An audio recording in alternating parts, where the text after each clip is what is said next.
Hello, everybody. It's a great pleasure to start this eSymposium of the D-BSSE, which is entitled Spatially-resolved single-cell biology.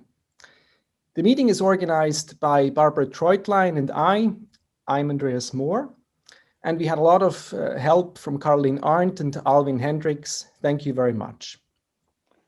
In the next 2 hours, we have a great lineup of speakers. Let me briefly go over our program. First, after this introduction, we'll hear from Kristina Handler. She is a PhD student in my lab. And then we'll hear from Barbara Treutlein and Tobias Gerber. Afterwards, we have our first keynote speaker, which is Vento Tormo from the Sanger Institute in the UK.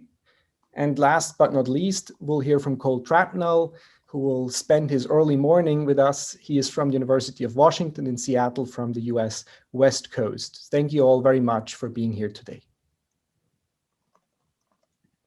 So why did we choose this topic?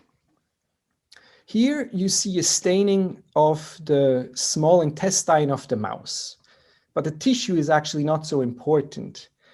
You see in green and in red and in blue the gene expression patterns of 3 specific genes. Again, it doesn't really matter which genes they are, but what is important is that within one tissue and within one cell type, these enterocytes, you have a lot of spatial heterogeneity of gene expression. This means that a cell down here can have very different gene expression signatures compared to a cell up here. A cell down here has different neighbors. It has different cell-cell interactions based on ligands and receptors. It's exposed to a different extracellular microenvironment due to morphogens, due to nutrients, and here also, for example, due to differences in oxygen concentration. So every position within a tissue is unique, and it's really important if you want to understand tissue physiology Last time we were barely doing like 100, now we're already 150. That we can actually, sorry, I was hearing somebody from the panel. You could maybe mute yourself. Huh? Yeah. Thank you very much. Great. So what I wanted to say, every position within this tissue is actually unique. And to understand tissue physiology, we have to know not only the molecular state and the molecular type of a cell, but also we need to know where exactly it's at. So luckily, there has been a huge progress in the last few years in terms of method developments for methods that can do just that. They can measure both the molecular state of a cell, but also the position of a cell within a tissue. And Nature Methods just chose these spatially resolved transcriptomic methods to be the method of the year 2020. So let me very briefly look back into what has happened. So here you see one of the first papers about 25 years ago, that enabled to visualize single RNA molecules within cells initially, and later on within tissue sections. And in the last years, now we arrived to a place where we can perform spatially resolved transcriptomics at the embryo scale. So here in this recent publication, you see a full mouse embryo, and at every micrometer, we can obtain a full transcriptome. At the same time, we can move from embryo scale to subcellular scale. And this recent publication actually used super resolution in situ sequencing to define and determine the exact position of single RNA molecules along subcellular compartments. Here, the dendrites of these cortical neurons of the mouse. Now, these methods look awesome, but they're also very hard to perform. And usually there is only 1 or 2 places in the world that can implement them. So it's great that there's also a huge activity in the company side. So here you see different companies that we know that are currently involved in bringing to the market or developing spatial transcriptomic methods or spatial highly multiplex proteomic methods. And I think it's really crucial that these companies will enable the greater research community to have access to these methods. And I'm looking forward to a lot of hypothesis generation, but also to hypothesis validation and biological function that will be uncovered with these methods. So with that, I'd like to end this very brief introduction. A few organizational terms. If you like this format, If you like these eSymposia, please sign up. Please follow us on social media. And we hope to welcome you very soon again virtually at BSSE. And of course, if it's in the near future, also in person. And if you have any questions after talks, please make sure to list them in the Q&A section and we will call you then afterwards. So now it's my great pleasure to introduce Kristina Handler, and the floor is all yours, Kristina. Okay, thanks for the introduction.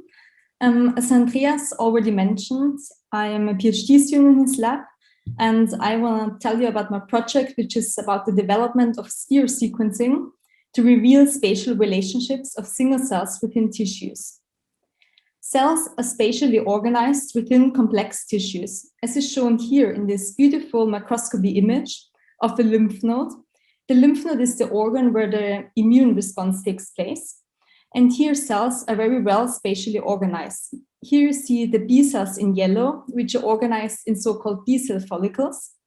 And then you see CD4 T cells in blue organized in T cell areas. And in magenta, you also see a marker of the T cell area. With conventional single-cell RNA-seq experiments, you cannot really capture this spatial organization due to single-cell dissociation.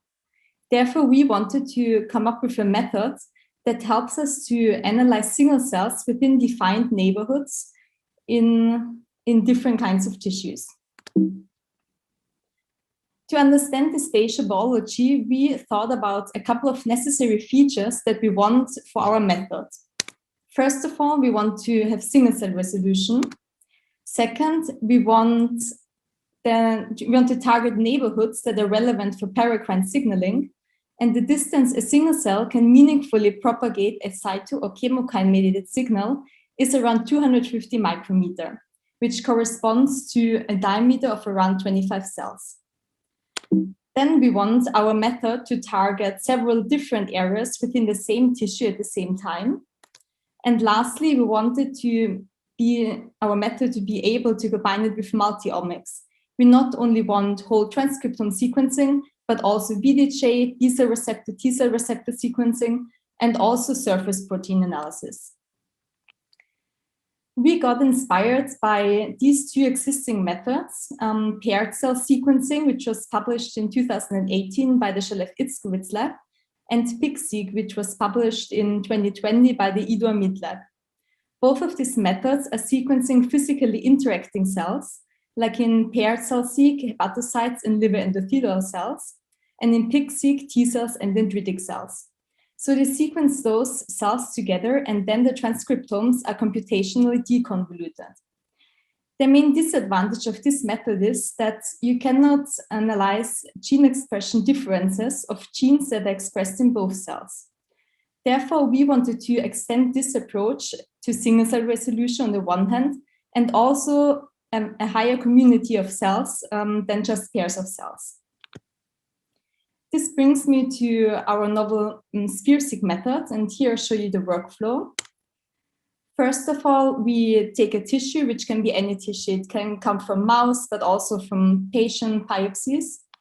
And then we partially dissociate this tissue into clusters of around 100 to 300 micrometer, we call spheres. Then we sort those spheres into wells of a 96 well plate, one sphere per well, using a large fragment biosorter. And then within these wells, we do single-cell dissociation.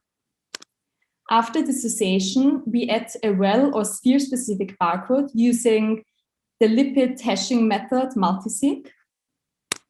And we have a set of 96 of these sphere barcodes. So in the end, each well and each sphere becomes its own sphere-specific barcode. Then we pool all the cells and do single-cell RNA-seq using the 10x platform or the BD-Rhapsody platform. In the end, after sequencing and demultiplexing, we can then allocate each single cell to its sphere and thereby its neighborhood of origin. We wanted then to use this sphere sequencing method to study spatial heterogeneity of immune cells during germinal center response after RSVF immunization. In this project, I'm collaborating with Lucia from the SciReady group, who helps a lot with her expertise for experimental planning, and she's also pursuing the mouse immunization experiments. But first, let me give you a bit of biological background of the germinal center response. As I already mentioned, the secondary lymphoid organs are the place where the immune response takes place. And these secondary lymphoid organs, like the spleen and lymph nodes, they are divided into T cell areas and B cell follicles. And in the B cell follicles, upon immunization or infection, the germinal center forms, where B cell affinity maturation, B cell clonal expansion takes place. More specifically, the germinal center can be subdivided into the dark zone and the light zone. In the dark zone, the B cells undergo somatic hypermutation, and the mutated B cells are then traveling to the light zone, where the affinity towards antigens is tested with the help of T follicular helper cells. Those B cells that have a higher affinity towards the antigen are then selected and are traveling back to the dark zone, where they proliferate and undergo another round of somatic hypermutation. This circle goes on for many, many times until B cell receptors that have a very high affinity towards a certain antigen are clonally expanded. And these can then also differentiate into memory B cells or long-lived plasma cells.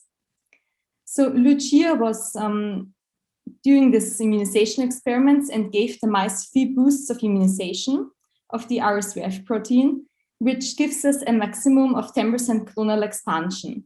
We don't want to have a higher clonal expansion because otherwise we could not study the spatial heterogeneity.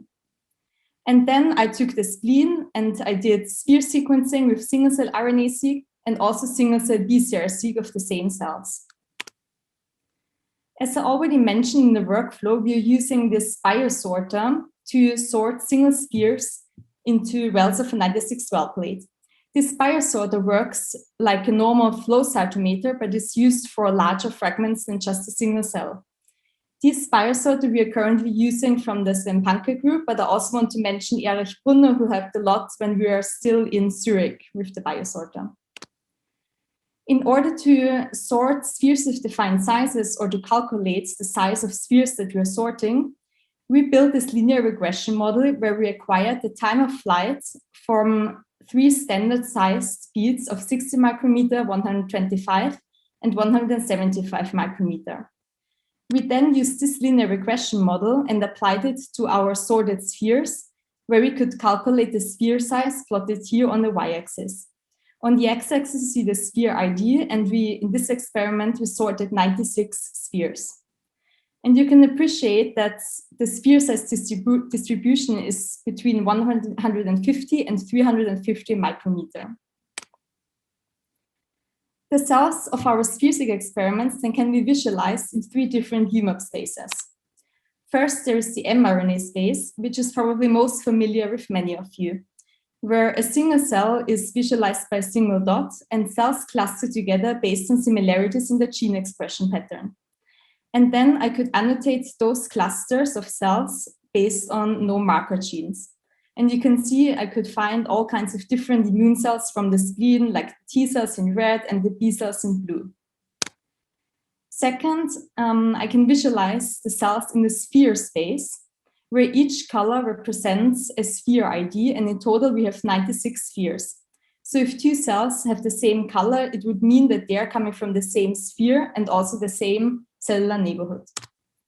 And then fourth, we can also cluster the B cell receptor clonotype, visualize also with different colors. In total, we could find 2,450 clonotypes, while only the first 50 were clonally expanded.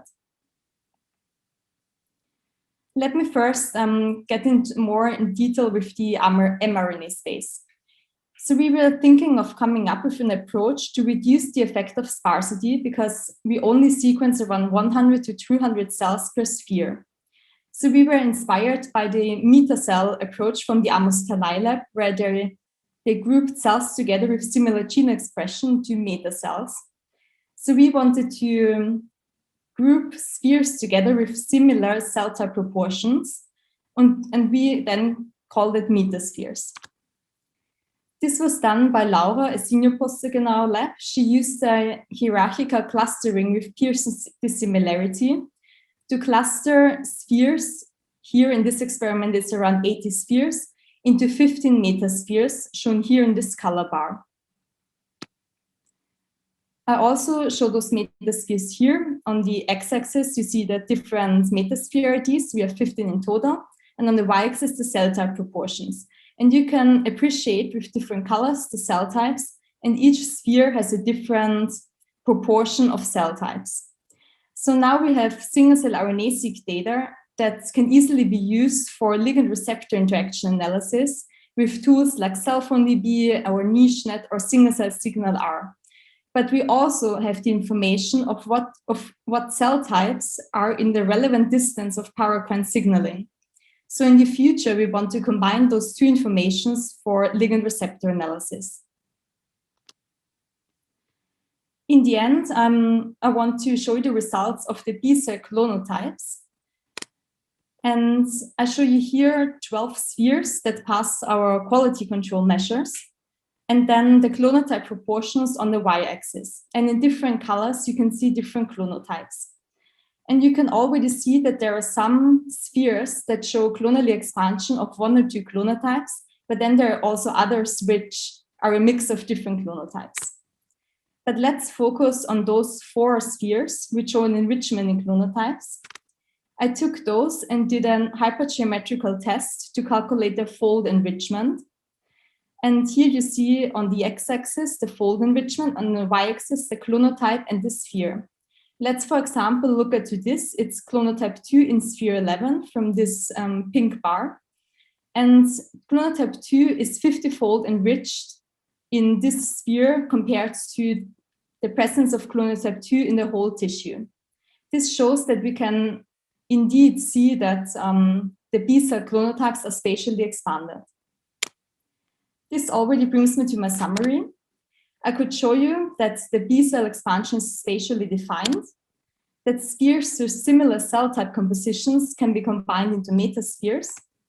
Metaspheres could then be used for downstream ligand receptor analysis. And the combination with multi-omics enables us to use sphere sequencing for spatial analysis for many biological systems. And since sphere sequencing is a label-free method, so we don't need any reporter, it can be used for many, many biological systems and also for biopsies from patients, for example, where no reporter is present.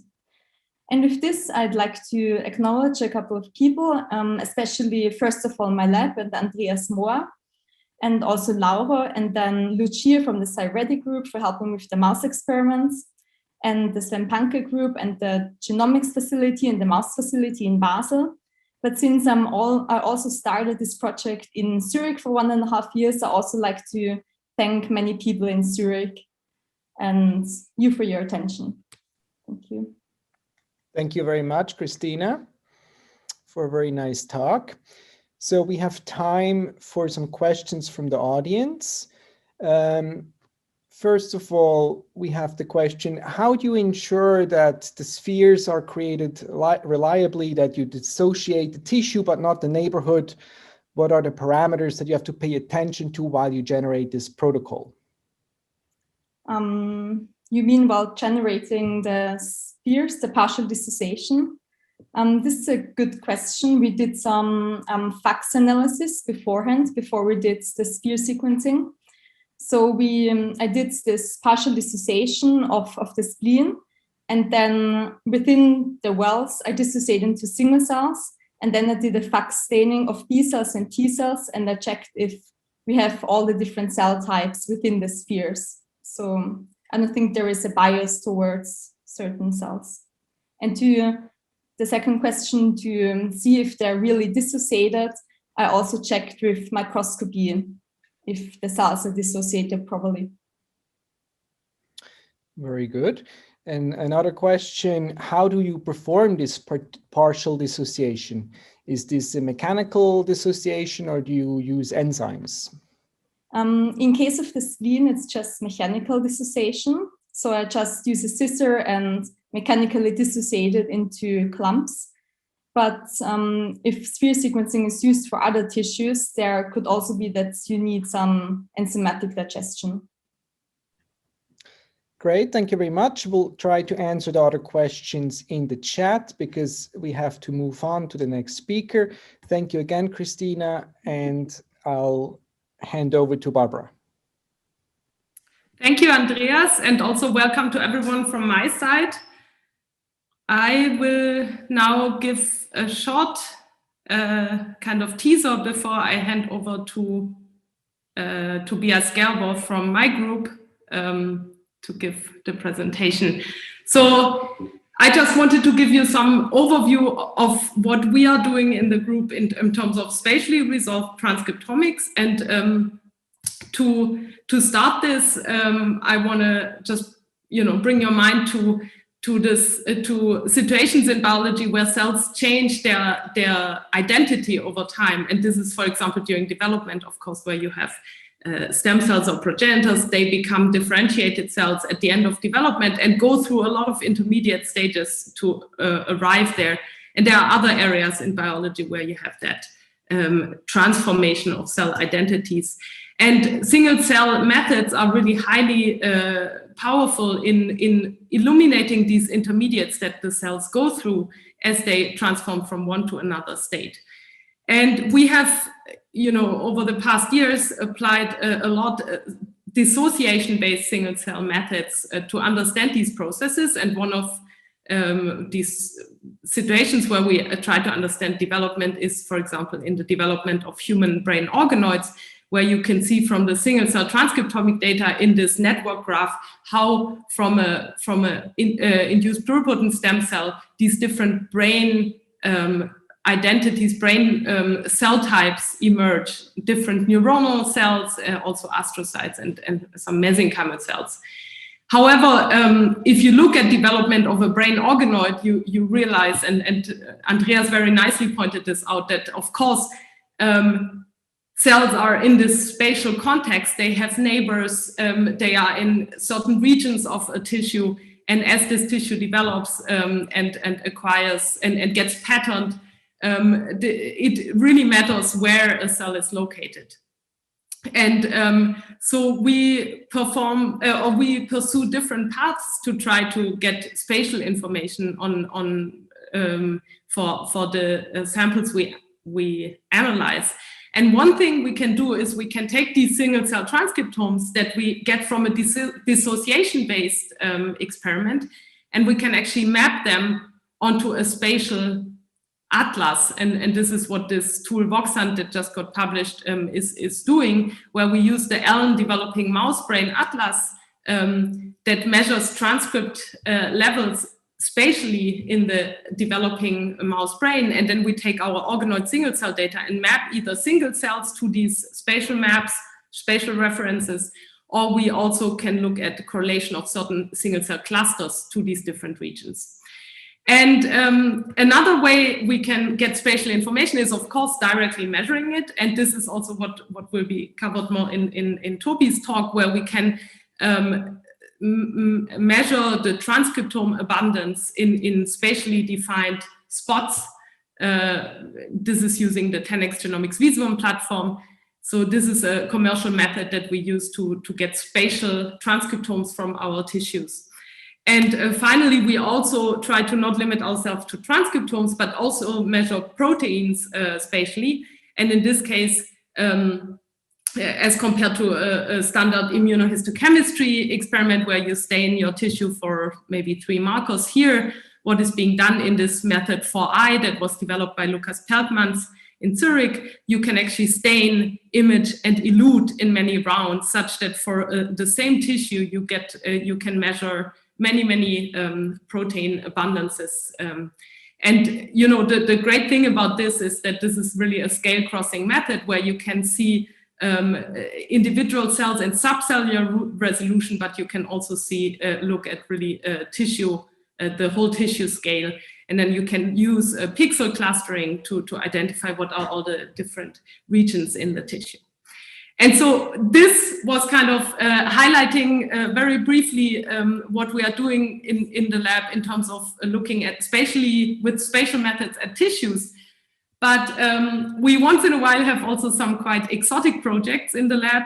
where instead of using these multicellular systems, we look at very interesting organisms. And in this case, you know, these multicellular systems have different cell types that have different functions.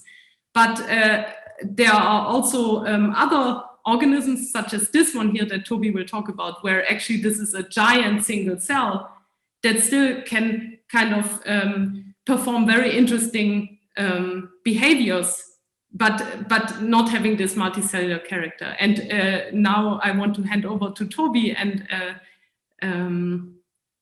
you will hear from him what we have been doing on this interesting organism. Hi, everybody. Thanks, Barbara, for the nice introduction. I promise that I will present a topic that probably nobody has thought about when seeing the title of the symposium today. And the reason for that is that I will talk about slime molds, as Barbara mentioned them already. And I will start with a brief introduction of what slime molds are, as probably not everybody is familiar with them. There are two major clades of slime molds. One are the cellular slime molds with Dictyostelium as the most famous representative there. And their cells always stay separate as single cells, and only when it comes to fruiting body formation, they aggregate, but they will always stay separate. And this is different for the acellular slime molds, which are shown on the right with Fusarium polycephalum as the most prominent example. And there it's different because everything you see there is in fact a single cell.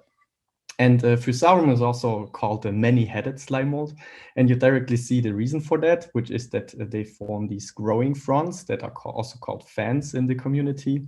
And but they also form various other structures, like then the network that is formed in between the growing fronds and different food resources.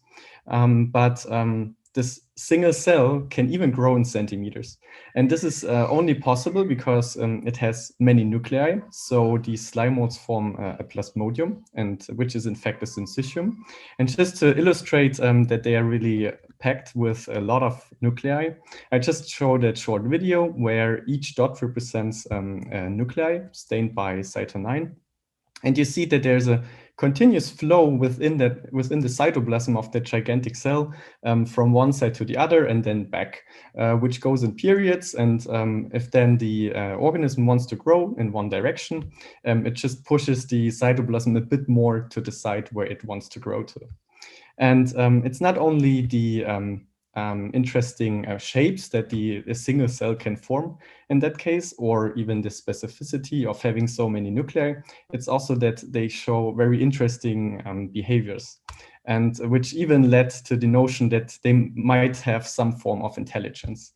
One example is that they can solve a maze, as it's shown on the left side here, where the slime mold starts to explore the maze in two directions in the beginning, but once it notices that there is a dead end on one side, it pushes itself towards the other side, such that it finds the shortest path through that maze.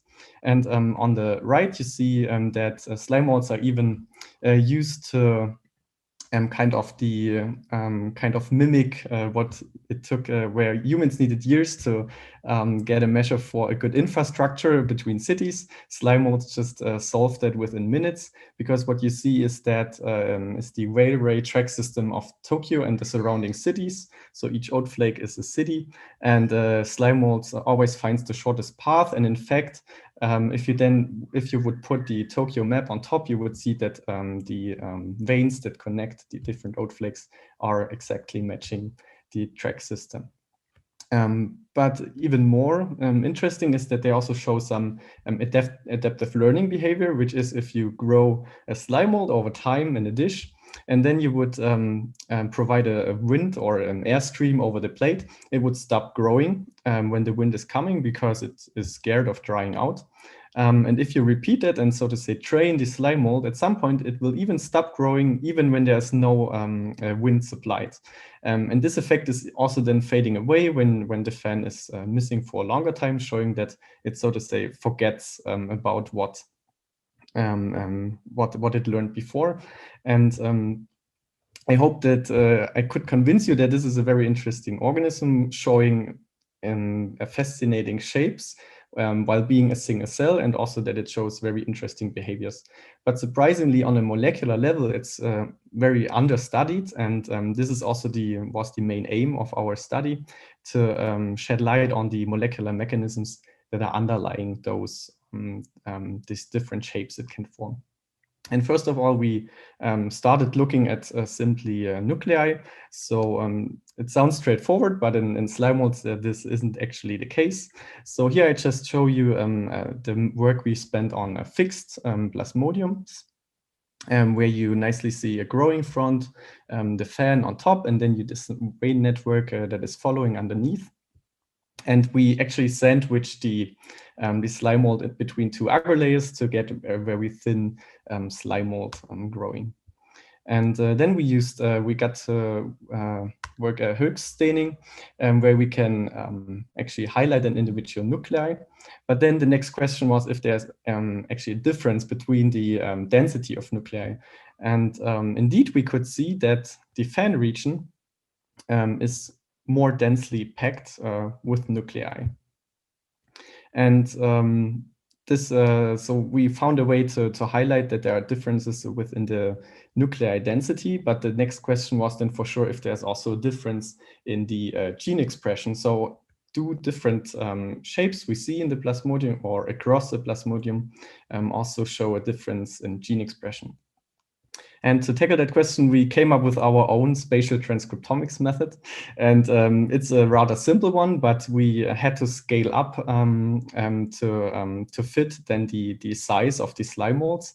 So what we did was simply growing a plasmodium on the lid of a 384 well plate and a very thin agar layer underneath. And then we just turn the plate on the plate and spin the slime mold down in the separate wells. And we were actually even surprised how well that worked for our plasmodia, to really capture at the wells underneath the slime mold only this part that was growing above, so to say. And then we just added another purification round before we use the regular SmartSeq2 protocol to get then bulk RNA-seq readouts for each well, and then which we could then later on map back to the location of the plasmodium where we got it from. And these are the 4 plasmodia that we looked at. We had 2 where there was no oat flakes supplied, so these guys were, so to say, starving. And then we had 1 where it was just about to reach an oat flake, so we saw that it's already growing in that direction. And the 4th one where we let it eat for some time on the oat flake, and then we saw that it starts to massively re-expand, which is visible by this big fan structure here, and sampled it then. And first of all, I checked if I see general differences between the slime molds, and indeed there are, which is visualized here by a PCA plot. So each dot representing a single bulk RNA-seq measure from a well. And I just want to point you here then to the guy down here on the bottom left, because there we saw actually that many cell cycle related genes are upregulated, and this is represented as a dot plot. So meaning the size of the dots show you how many wells or grids express this gene, and the darker it is, the higher it is expressed. So you see that really almost all wells of that slime mold express them very highly, suggesting that these nuclei indeed divide synchronously, which was suggested by literature almost a century ago. But now there is the first time a proof for that this is also what happens on the molecular level. And but for sure, the more interesting question was the next, if there's heterogeneity within each slime mold. And for that, I just want to highlight a few. As you see, we found heterogeneity across or for all of them. I want to start highlighting the first one here, where we already knew that this is the one where we see that the nuclei are cycling. But when we now took the clusters we found unbiasedly, based on the UMAP embedding here, onto our grids and where they come from, we actually saw that there is a gradient showing up across the plasmodium.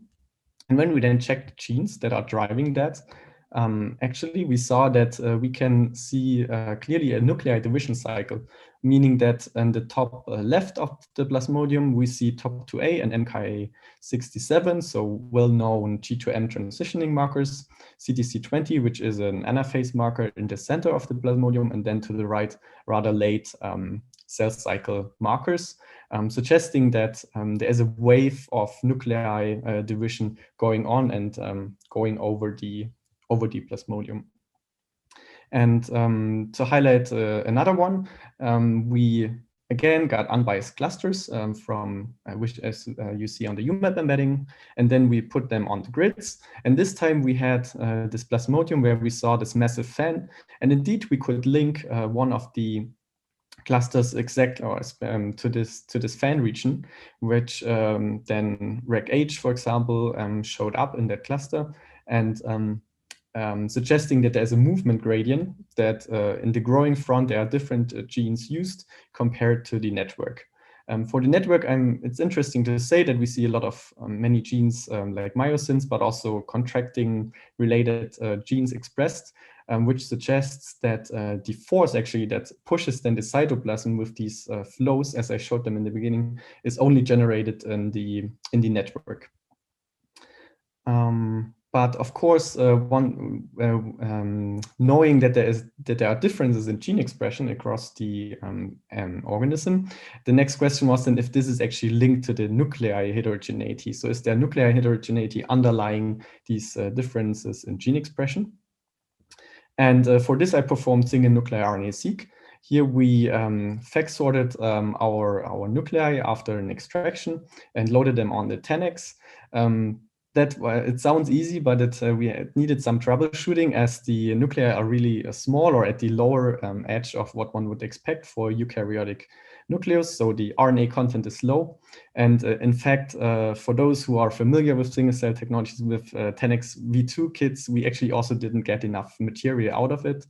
But when they switched to V3, we indeed found then enough read coverage for our nuclei.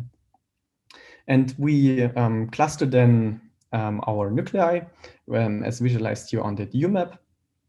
And we were lucky again because one of them again showed this nuclei division cycle or the nuclei division signal indicated by TOP2A.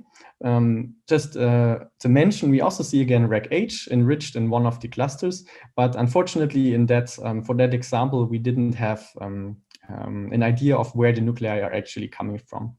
But in case for the nuclei division, a way to overcome this problem was then to isolate the cycling nuclei and generating a UMAP of them. And I then performed a pseudotemporal ordering of the nuclei.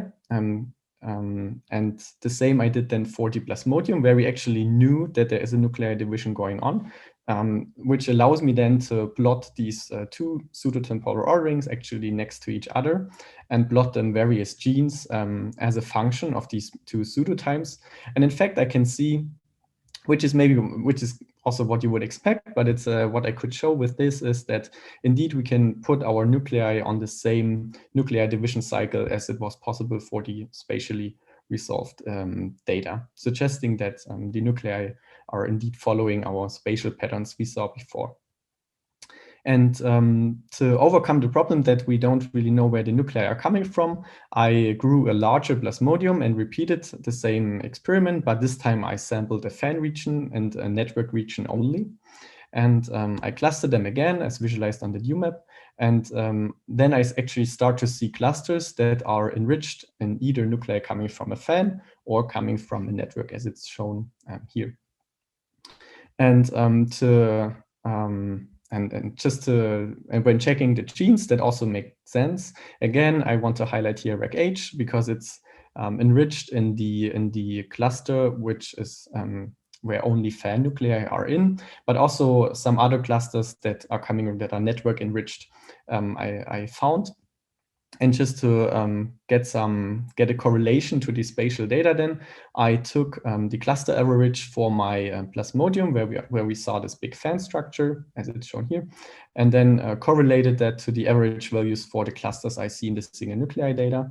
And indeed, the correlation is then highest if you then just plot the correlation onto our spatial grid. Again, the correlation of nuclei coming from that cluster here is highest in the fan region, and the opposite if I take a network cluster like the blue one here and put it on top of the plasmodium grid, again it's highest in the network cluster, showing that we can correlate the nuclei with the spatial information, and which also in fact then suggests that it's the nuclei that adapt to the local environment and change then the expression. And with this, I would like to sum up. So we found that nuclei are not evenly distributed when you compare the fan region you see here to the network which is below. We saw that the gene expression is spatially controlled, meaning in the fan you see different genes expressed as in the network, but also when you think of the nuclei division cycle, there are differences across the plasmodium. And these differences in the gene expression we found are established through nuclei heterogeneity. And this led us then to the overall conclusion, which is then also the take-home message for today, that these nuclei are mobile processors, potentially allowing these slime modes to adapt very quickly to new food resources or new changing environments. And with this, I would like to end. I would want to quickly thank our small slime mold team, Barbara and Gray, who had the idea for that exotic project. And we teamed up with Karen Alem's lab. So she's an expert in Fusarium polycephalum and uses actually the organism for biophysical studies. So she measures, for example, flow speeds in these veins.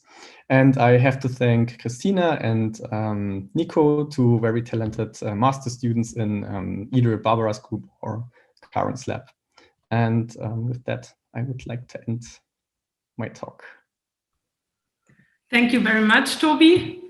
So there is, maybe we can have these two questions that are here.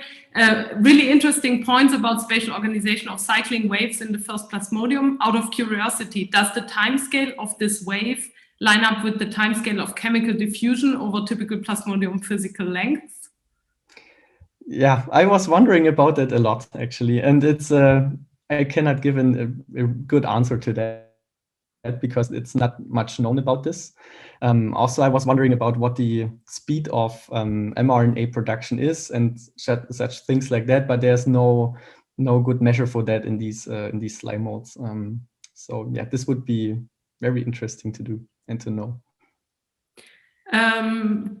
Then there's a question. In your movies, it seemed that many nuclei are traveling with the cytoplasmic flow while others are staying in the more rigid peripheral mass. Is there a difference between dynamic and static nuclei? And can they be discriminated in the single nuclei RNA-seq data? It's also a very exciting question. No, yeah. And yeah, good eyes. Yeah, that's true. And this is also a finding that was not so clear actually for Karen Alem's group, that there are indeed quite a substantial number of nuclei that get stuck.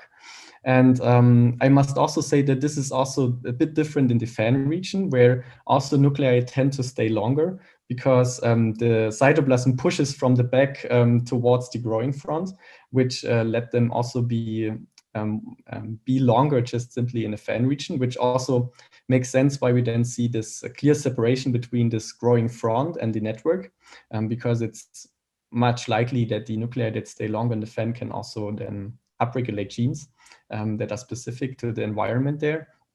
We don't have the resolution to differentiate between nuclei that are stuck and that are floating. So I cannot, it would be interesting to know. And yeah. Yes. So there are two more questions. I don't know, Andreas, should we move on? Maybe we have time for one more. Okay, one more.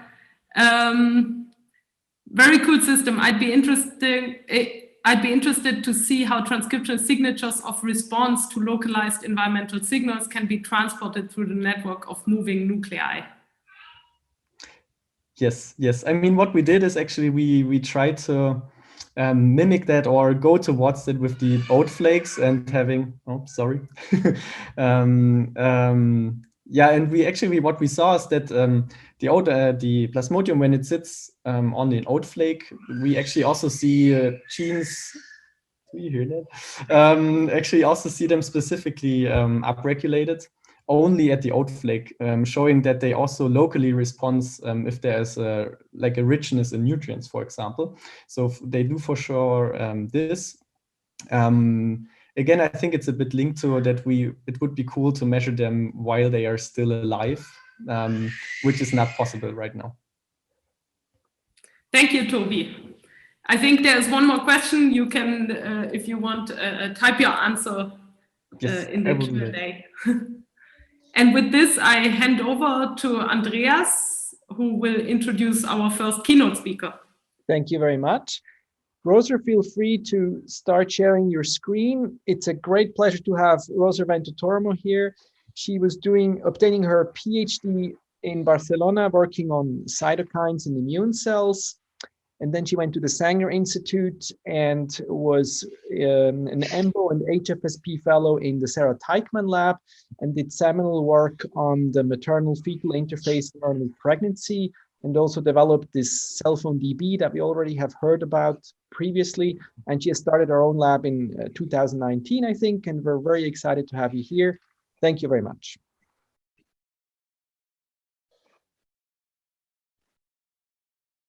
Okay, can you hear me? Yes, yeah. Right? Yeah, okay, perfect. Yeah, thank you so much for the introduction. It's a pleasure to be here and also participate from the other talks.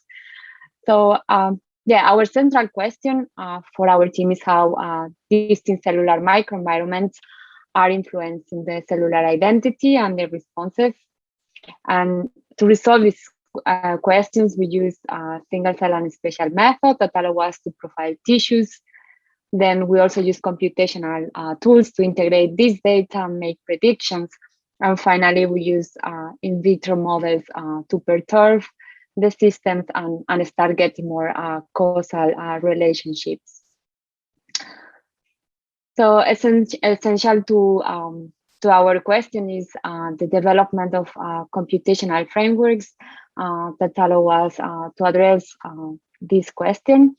And during my postdoc, I developed cell phone DB, which is a database of ligands, receptors, and their interactions. And what is unique about this database is that it stores highly curated data, and also it considers that the majority of ligands and receptors are multimers. So you need more than one subunit to be co-expressed in order for this receptor and ligand being functional. And for this first version, what we wanted to prioritize are interactions that are specific between two cell types. And to do that, we were measuring the expression in the single cell data and then doing random shuffling of the ligands and receptors. So the reason of why considering like these complexes is relevant is because in the majority of interactions, you have more than one subunit expressed, and this is important. And here I'm just featuring one of the role of one cytokine family, which is IL-12, where we can see that what gives a specificity for the binding of the ligand is really the expression of the multi-subunits and the combination of them. So depending on the combination, one receptor will bind one ligand or another, and this will trigger distinct signals that will ultimately have distinct functions and even opposite functions. So with this, our team has been building on this tool, and we have changed now, and we use differential expression instead of random shuffling, because this gives us more flexibility, for example, to combine it with healthy and disease, for example. And then we have also been combining this with the spatial data to just consider cells that are interacting, and for that we divided the tissue, for example, from spatial transcriptomics in distinct microenvironments. So also in our tool and our team, and this is unpublished, we have been working on other versions of this cell phone DB. And this cell phone DB version 4, now we have increased the number of curated interactions, and in addition, we have also considered those interactions that are happening between ligands that are non-protein, such as, for example, some non-peptidic hormones. So in those cases, what we do is to measure the enzymes that produce this small molecule, and then we just annotate the receptor. So the other thing that we have been doing on this is to also consider or annotate those receptors and transcription factors that are part of the same pathway. And we use this information as another level of evidence that this pathway is happening, or this receptor is active.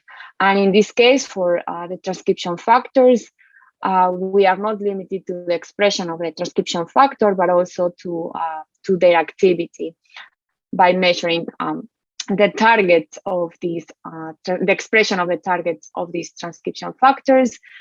And also we also consider attack data. So for today's presentation, I'm going to focus on our work in the human endometrium. So the endometrium is mucosal tissue in the uterus, and it's an epithelial tissue. It's characterized by these glands, which are full of secretions and will provide nutrition to the embryo, and also for this luminal epithelium that will interact with the embryo, and in this way the embryo gets implanted here.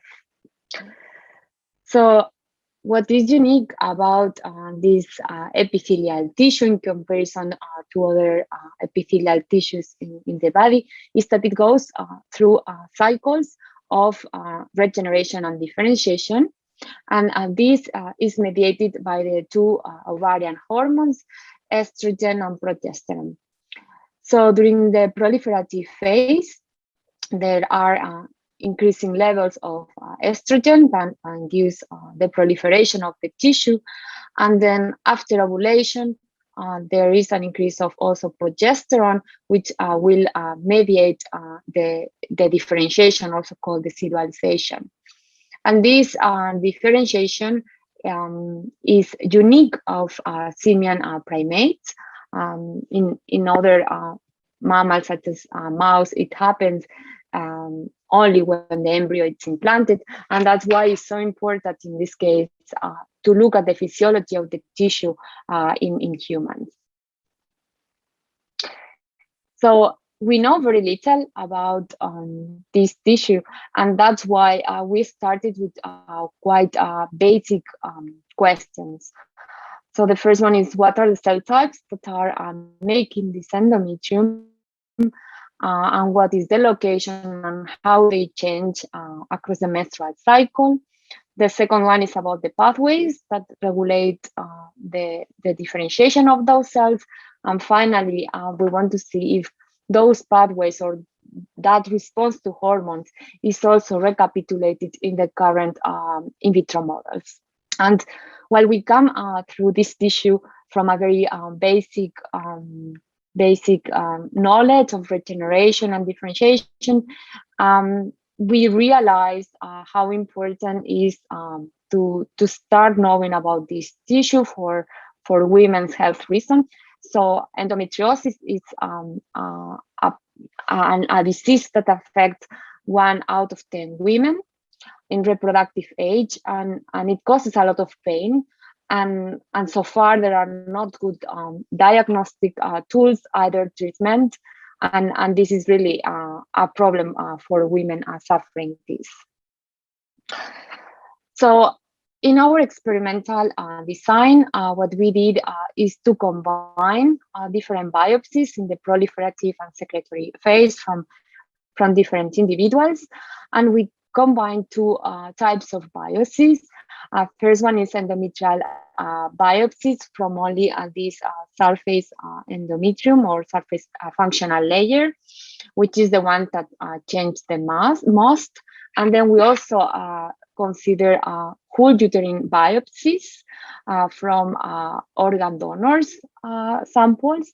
And in what allow us in this case is to orientate the tissue for a special work, and also to study the distinct layers of the endometrium as well as the myometrium, that is the adjacent tissue. So for our single cell work, we combine our data set from a recently published data set from Quake and Simon lab. And this allow us to get a major resolution of the cell types. And we integrated the data using SCBI. And yeah, we see quite a well mix of cells. And of course, we have distinction between the two main phases of the menstrual cycle, and this is because the cell composition changes.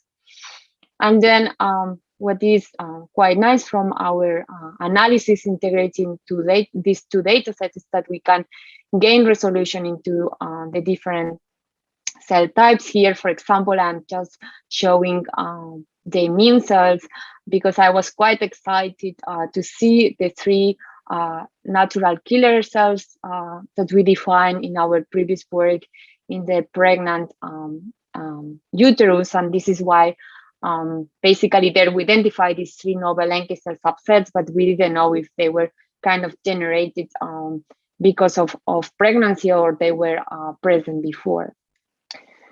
So in addition, in the fibroblast cells, or also called the stromal cells, they are quite unique fibroblasts because actually this tissue regenerates without scarring.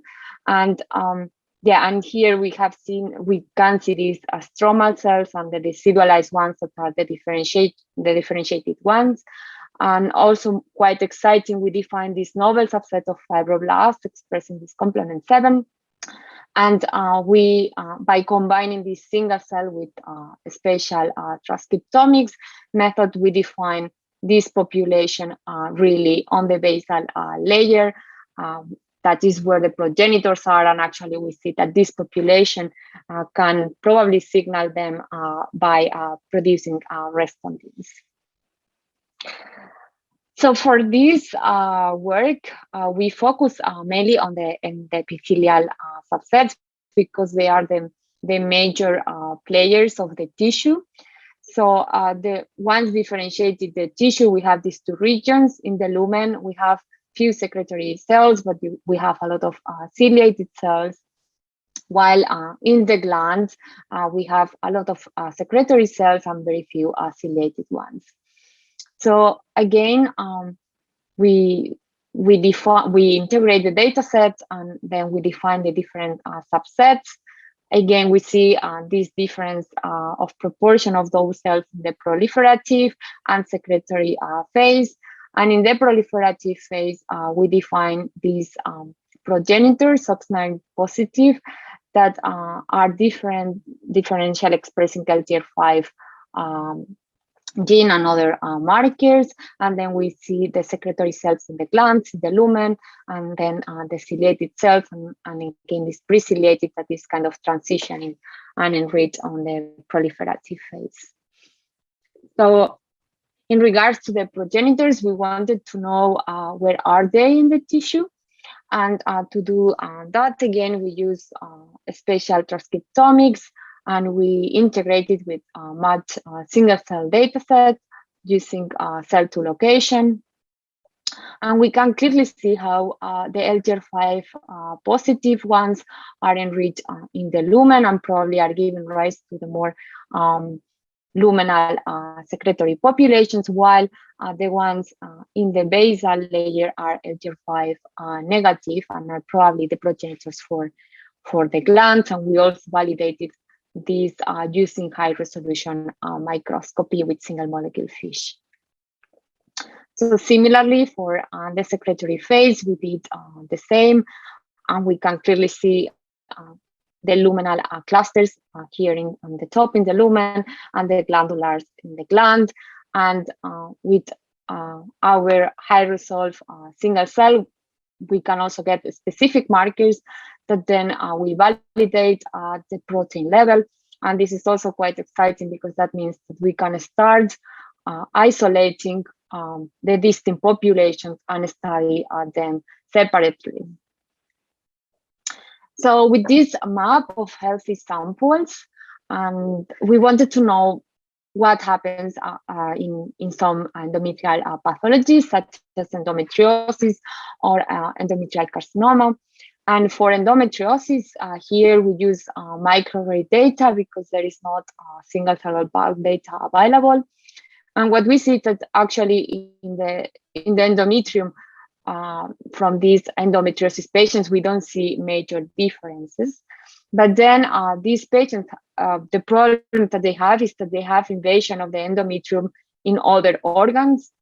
And we wanted to know what happens in how they behave, these lesions. And again, what we look here was for markers in these lesions, and we can see that independently of the menstrual phase, we see that those lesions are enriched on the SOX9 population, and in particular this LGR5 positive population. So in the case of endometrial carcinoma, we use bulk data from TCGA, and we deconvolute this bulk data using our single cell references.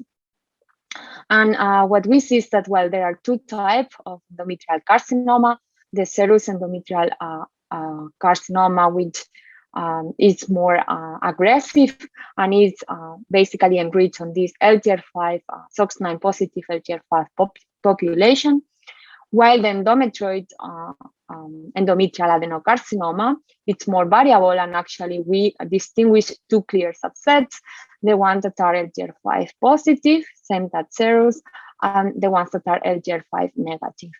And well, in TCGA, there is a limited metadata, so but we have metadata about the stage of this cancer, and we can clearly see a significant enrichment of higher stages of the tumor with these LGR5 positive populations. So overall, with this work, what we did is to map the different populations of the endometrium and their location in the tissue. And then we also see that in endometrial pathologies, we see an enrichment of this SOX9 and progenitor population, indicating that the epithelial cells are not properly differentiated, and highlighting how relevant is to study this. So our next question were, what are the pathways that regulate ciliated and secretory lineages? So basically, to look for that, we started looking at the transcription factors, not only their expression, but also their activity. So measuring at the expression of the target using Dorothea. And basically what we can see is that in the ciliated lineage, we have an enrichment of transcription factors that are characteristic of a Wnt activatory environment, while in the secretory transcription, in the secretory lineage, we have transcription factors that are characteristic of Wnt inhibitor environment and not activation. So we wanted to see if we see this transcription factor pattern also in space. And to do that, we use spatial transcriptomics. And here, instead of using or deconvoluting the tissue using our single cell references, what we did is to cluster directly on space. And what we see is that we have clusters that are dependent on their location in the tissue. And yeah, that really indicates how dependent the epithelial subsets are on their spatial location. And when we look for signatures again, what we can see is that in the lumen, we have these Wnt inhibitory kind of molecules, while in the glands we have more in the lumen we have Wnt activatory, and in the glands we have Wnt inhibitory and more not activatory. And then we validated these using high resolution microscopy and quantifying the signal. And again, we can see this enrichment of Wnt signals in the lumen, while nodes are enriched in the glands. So then we look for cell-cell communication using CellPhoneDB, and this version 2 that I spoke before. And what we can see is that Wnt signaling is mainly mediated by the surrounding fibroblasts, while the node signaling is mainly mediated by the epithelial cells themselves. So in the Wnt scenario, what we see is that in the proliferative phase, we have a lot of Wnt signaling going on in all the epithelial cells, and that's expected because Wnt signal is essential for proliferation. While when we go to the secretory phase, we have two scenarios. So the ciliated populations have receptors for Wnt quite active, while the ones in the glands start down-regulating this Wnt signal, or the receptors for Wnt, plus these decidualized stromal cells that are surrounding the glands also start expressing the KK1, which is a potent inhibitor of Wnt. So just to summarize this work that I presented here, we have the cells located in the tissue, and then we define these two microenvironments. In the lumen that is enriched with ciliated lineage, we have a more Wnt activation, while in the glands we have a more notch activation signal and Wnt inhibition, and how this Wnt is really mediated by the regulation of Wnt is really mediated by the surrounding stromal cells. So the next question is how these Wnt and notch pathways can influence the efficiency or accuracy of the differentiation of these epithelial cells.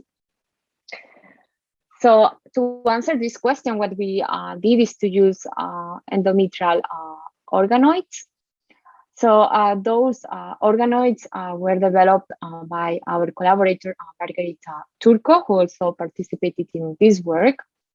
And so those organoids are primarily derived, and what is unique from them is that they can recapitulate the proliferative and secretory phase when we add hormones. So if we add estrogen, this recapitulates the proliferative phase, and when we add progesterone, it recapitulates the secretory phase.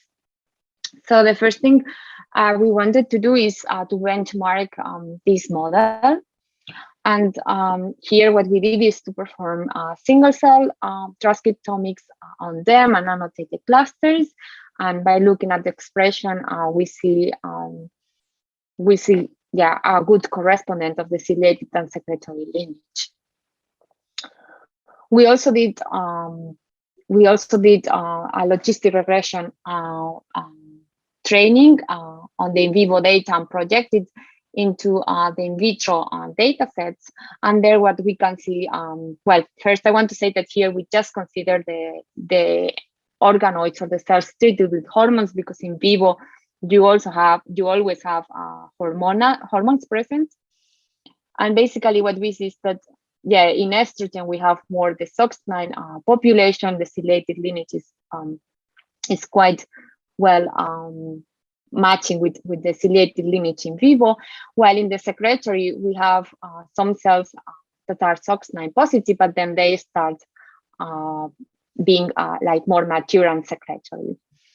And while this is relevant, and we can see like in the secretory lineage, we don't have a final differentiated, well, not all cells are finally differentiated. What we really want to understand is if these organoids are responding or activating the same pathways that are active in vivo. And to do that, what we did is to compare the transcription factors and their activities both in vivo and in vitro. And again, we can see the same pattern that the ciliated cells are expressing more transcription factors, while in the secretory lineage we have more Wnt inhibitor and not activatory. So overall, we have a good model of studying how epithelial cells in the endometrium respond to hormones. So then what we did is to use this model to validate our hypothesis about not Wnt. And to do that, we treated the organoids with a Wnt and not inhibitor, and then we perform single cell transcriptomics, and also we use immunohistochemistry to detect the distinct lineages. So what we can nicely see is that in the presence of NOTCH inhibitor, and this was with 2 NOTCH inhibitors, we can see how we don't have secretions, and then we have a lot of ciliated lineage. On the other hand, if we treat with Wnt inhibitors, which in vivo is recapitulated by this DKK1, here what we see is that we have very few ciliated, and then we have a lot of secretions. So with the single cell transcriptomics data, we can see the same pattern. We see that in the presence of NOTCH inhibition, we see this decrease on the ciliated lineage, while the opposite pattern happens with Wnt inhibitor. And then we also wanted to see, because in the single cell transcriptomics data, we see that in the secretory, depending on the presence of the inhibitor, we have new clusters, while in the ciliated lineage, we only have 1 cluster. So we wanted to know what is different from this cluster, and if these cells with the Wnt inhibitor actually are expressing more kind of secretory markers. So while we don't see a completely global changes between these clusters, we can see that the typical secretory markers, such as PAP or this DFP1, are actually more expressed on those cells that are treated with the Wnt inhibitor, just highlighting how those cells can be more similar of what, or recapitulate better what happens in vivo. And actually we also did the same, not only measuring the transcriptome, but also the protein, and we saw the same pattern. And we did the same. What is quite nice about single cell transcriptomics is that we can also start seeing how these Wnt and NOTCH pathways interact with the hormonal estrogen and progesterone, because actually we see that this effect of Wnt and NOTCH inhibitor over the ciliated and secretory lineage only happen when you have hormones in the environment. And actually here we can see that in the presence of Wnt inhibitor, we have all the transcription factors from the secretory lineage that are related to Wnt inhibitor present, but then we don't have the ones of NOTCH activation being activated, and that's why you don't produce secretory lineage only if you treat them with Wnt inhibitor. So with all of that, basically in what we see in our model is that in the lumen, you have more a wind signal, higher wind signal, and this can increase the efficiency towards the ciliated lineage. While in the glands, we have more secretory cells and also a more not higher and wind low environment, and how this can increase the efficiency of the secretory lineage in these glands, and actually how in vivo this wind inhibitory signal is produced by the surrounding stromal cells. And with all of that, I would really like to thank Luz Garcia Alonso and Louis Francois Hanfield from my team to lead on this work. Also to Bayraktar team for our help on imaging, and to Margarita Turcola for the help in the organoids, and also to the Teichmann Lab, because I started this project while I was a postdoc in her team. And thank you. I will be happy to take on your questions. Thank you very much, Rosa, for a very interesting talk. So please type in your questions into the Q&A. Until we get the questions from the audience, I'll start with the first one. So I'm very excited about this integration of cell phone DB and spatial data. And so in your expertise, in your experience, how much do you lose of ligand receptors that are predicted to exist in single cell data sets? And then when you take into account such a spatial realistic neighborhood that could potentially interact? Yeah, actually, we have been trying this with different systems. And I think with the problem with the single cell is that if you only consider single cell, right, you will consider interactions that are actually not happening because they are not in space.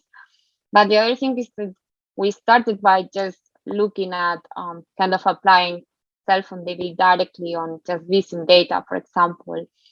And there what happens is that you lose a lot of interactions, and this is just because of the sequencing depth, right? Because usually in single cell you have more depth, and that's why we decided for different projects to just go to just use the Visum to filter the single cell data sets. Because of course, yeah, the other way to go for this is just look for the interactions directly on the Visum. But yeah, we find that then we lose a lot of the interactions. I understand. Great. And if you end up with these lists of hundreds of or thousands of putative interactions, do you have a way to easily, functionally validate them in a meaningful orthogonal method in terms of high throughput? Or do you suggest to still use, co-cultures of rather artificial cells that you throw together? Is there anything more satisfying in that regard? Yeah, I mean, it depends on the system, I guess. If you have organoids that are responding the same as in this case, for us, it was kind of a good way to validate. Then we have other studies where we are working more on other developmental tissues that you don't have good in vitro models. And in that case, for example, what we rely a lot on is on the links between the transcription factor and the receptor, for example. And because this allows, it gives us another confidence that this receptor is kind of active because you have the pathway active and that these cells are communicating. So I think, yeah, if you have an in vitro model, it's the best, right? But if not, a way to prioritize could be, I think, that one, to look for downstream signaling on the receiving cell. Okay, perfect. Thank you very much. Then we have a question from the audience. Thank you very much. Very interesting findings. Is the ciliated secreted lineage or phenotype transient, and can it still change according to the environment? Yeah, I mean, that's a good question, and it's something that we are trying to follow up, because we do see like some populations that are expressing both secretory and kind of ciliated lineages. It will be more probably through the secretory you also can go to ciliated. So I think you can go both ways. But yeah, because also in the organoids, we also see kind of these cells. But yeah, we will need to validate this further, for example, using lineage tracing with the organoids. I have a question actually regarding the organoids. Could you somehow quantify how good the cells in the organoids recapitulate what you see in vivo?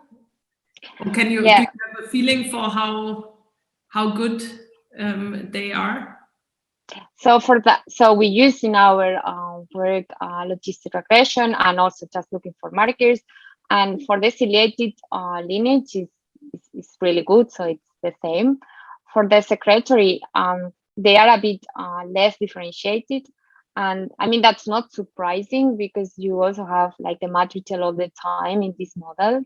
So you are also inducing proliferation. You are giving also proliferative signals, which is not at all. And also, to be honest, what we see here in our work is that, for example, all the node signaling and inhibition comes from the epithelial cells, while for the Wnt inhibitor that you need to have more differentiated, it comes from the stromal cells. So in these organoids, you only have epithelial cells. So it's not surprising that you don't have a mature phenotype for the secretory because you don't have the surrounding the stromal cells, while in the other case, it's just the signal just came from the hormones and the epithelial, and you recapitulate perfectly on the system. So yeah, but I guess for us, because we wanted to see or to study the response to hormones and the TF induced are the same, we didn't care much about the full differentiated phenotype, if that makes sense. Thanks.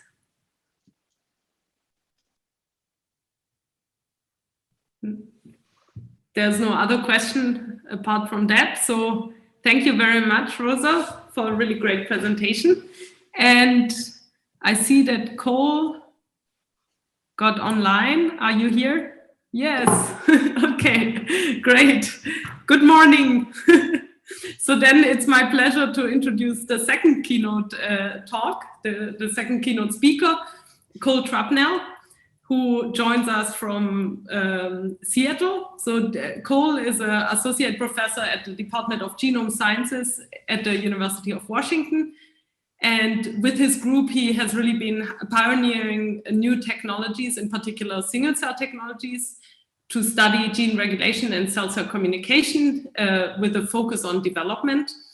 Cole received his bachelor degrees and also his PhD in computer science from University of Maryland. He was co-supervised by Steven Salzberg and Leo Pachter, so he also spent some time at UC Berkeley in Leo Pachter's lab. And during this time, he really was highly productive and developed several computational tools that I think everyone in the genomics field has used: top hat, cufflinks, bow tie. They are really, yeah, among the highly used tools to map RNA and DNA reads to genomes. And after this very productive PhD, he moved to John Rhinn's lab in Harvard and there got himself into also doing some experimental work with stem cells. And during this time, this is when the single cell field kind of started. And he was developing a tool called Monocle, which was the first one to order cells from a differentiation in pseudotime. And I think, Cole, you were also the one that for the first time actually used this term pseudotime, and this has been used since then in the field. So yeah, and since I think around 6 years or so, Cole has his own group, and he has been further pushing the field of single cell genomics, both computationally developing tons of great tools that everyone uses, but also experimentally together with Jay Shenduri. They have been pushing these split pool barcoding based approaches that really increase the scale of single cell genomic experiments. Yeah, and with this, I hand over to Cole. We are really excited to have you here and looking forward to. Thank you. Barbara, your video cut out on just a second for me, so hopefully you can hear me. Can you hear me okay? Yes. Okay, great. Well, thank you very much for the invitation and the opportunity to speak. It's around 8 a.m. in Seattle here, and I have small children. So if you hear a very loud banging on the door, that is because they're trying to break down the door and tell me something very important, I'm sure. So please, I'll apologize in advance if that happens. They'll be at school soon, and then we'll have some quiet. Okay, so let me see if I can share my screen.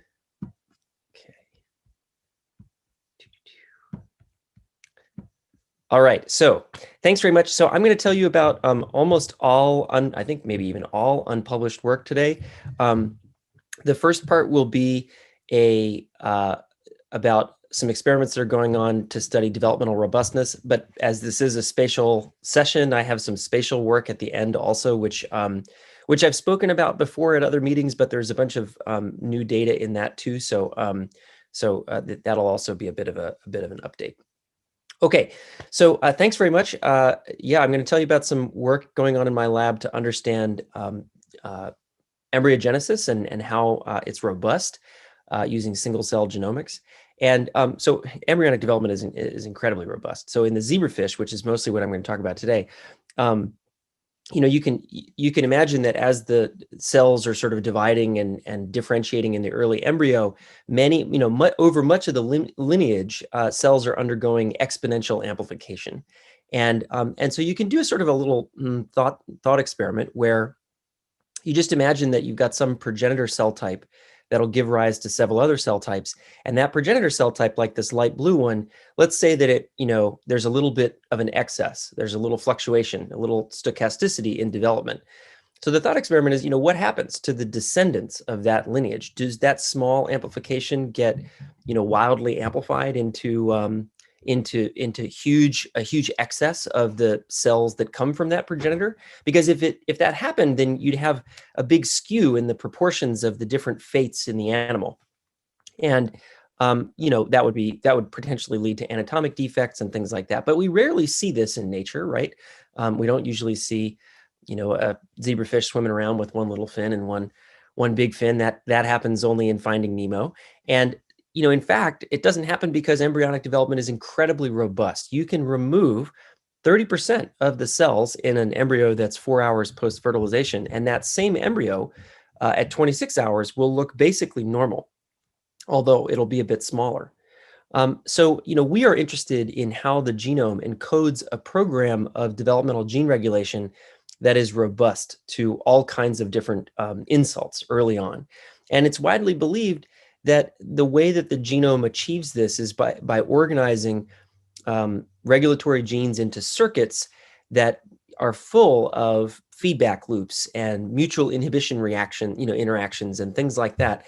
That if you've studied, differential equations, can kind of stabilize the output of the program and in particular canalize cells into different fates in precise proportions, regulate proliferation to govern overall organ size, and even, by virtue of signaling pathways, mediate communication between different types of cells so that they can self-organize and move around and pattern themselves into precise anatomic structures during tissue morphogenesis. So this is the fundamental question that we're interested in. And our approach and strategy over the last couple of years has been to use single-cell genomics to study variability between cells, across tissues, and even, as you'll see today, across individual embryos. So specifically, I'm going to talk about these questions. Which tissues and cell types develop most reproducibly across individual embryos? Which genes ensure that reproducible development? And how are those genes organized into circuits that sort of stabilize the overall output of the program? So our main tool in my lab is single-cell RNA-seq, which is fantastic because you can use it to, create these atlases of embryogenesis, like the ones that I'm showing you here from the zebrafish.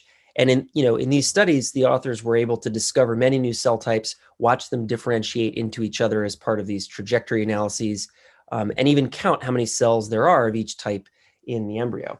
And so we're interested in doing this kind of thing. But in particular, we're interested in not only knowing how many of each of these cell types there are in the embryo, but rather how that abundance varies across individuals. because we want to be able to perturb development in different ways and see how those perturbations change not only the average number of cells of each type, but the variability of each cells of each type. So to do this, we're relying on a technology called cell hashing, which you may have all heard of. There's a number of different ways to do it, and basically it's a technique for increasing the throughput of your single cell RNA-seq experiment so that you can run more samples, right? And the way it works is, you would label your cells with some kind of a reagent that will show up in their single cell RNA-seq library, so you can mix the cells from many specimens together and put them in the same instrument, like the 10x chromium or something like that. And then, when you sequence them, you'd be able to kind of look at these labels and say, okay, this cell came from this specimen, this cell came from that specimen, and so on. And there's a number of ways to do this. You can, I think the first example of this came from the New York Genome Center. Peter Smybert and Rahul Satija showed that you can stick DNA oligos onto antibodies, and those oligos can have a little sample barcode buried in them, and then you can use a different one for each specimen, and the antibodies will stick to the cells and actually will serve to prime reverse transcriptase and generate a single cell RNA-seq library fragment that's kind of synthetic and tells you what sample the cell came from. But you can also cross-link the oligos to cells. You can functionalize the oligos with little lipids that allow them to incorporate into the plasma membrane. There's a bunch of different ways to do this. And we were just trying to get one of them working, I think the antibody one. And we were trying to get it working with single nucleus RNA-seq, because in my lab, that's most frequently what we're doing rather than working with cells. And none of those were sort of worked out of the box with nuclei, so we were just trying to adapt them. And what we discovered is that when you're working with nuclei or with permeabilized cells like the ones you're seeing here, you don't need anything on the oligos at all, because the oligos themselves will sort of go into the nuclei and just non-specifically get stuck to the proteins within the nuclei, and you can fix them in place and then pull them out. So in this case, I'm just showing you an oligo that's got a fluor on it so you can see it. But usually you can do this sample hashing thing without just using like oligos that you would order from your vendor for PCR, right? I mean, just really simple. Okay, so on the basis of that little trick, we built this protocol for massively scalable single cell RNA-seq called Skyplex. And I'm not going to tell you about the paper where we described that in detail because it's published. You can see the citation on the bottom right, but I'll tell you about how we're using it now. What we do is we take an individual zebrafish embryo and put one embryo into each well of a many well plate, and then dissociate the cells and sort of permeabilize them, and then label each well with the cells from each well with a hashing oligo that's got an embryo specific barcode. And then we can pull the nuclei out and pool them together and sequence them using skyRNA-seq, which is, as Barbara mentioned, a split and pool based combinatorial indexing method for single cell RNA-seq that we've worked on with Jay Shanduri over the past couple of years. And the signature feature of this protocol is that you can do millions of cells in a single experiment. So, with Skyplex, you can look at thousands of specimens, and with skyRNA-seq, you can look at millions of cells. And so having done that, we can look at many embryos and just count how many cells of each type there are in each embryo.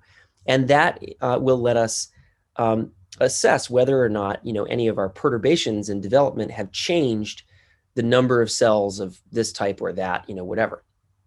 Okay, so the first thing that we did to sort of get a sense of the baseline variability of each cell type in the embryo was we created a time-resolved sort of reference atlas of zebrafish development, wherein we sequenced almost 1 million cells from 859 individual embryos, each of which was collected at one of 15 different time points from 18 hours post-fertilization to 96 hours post-fertilization.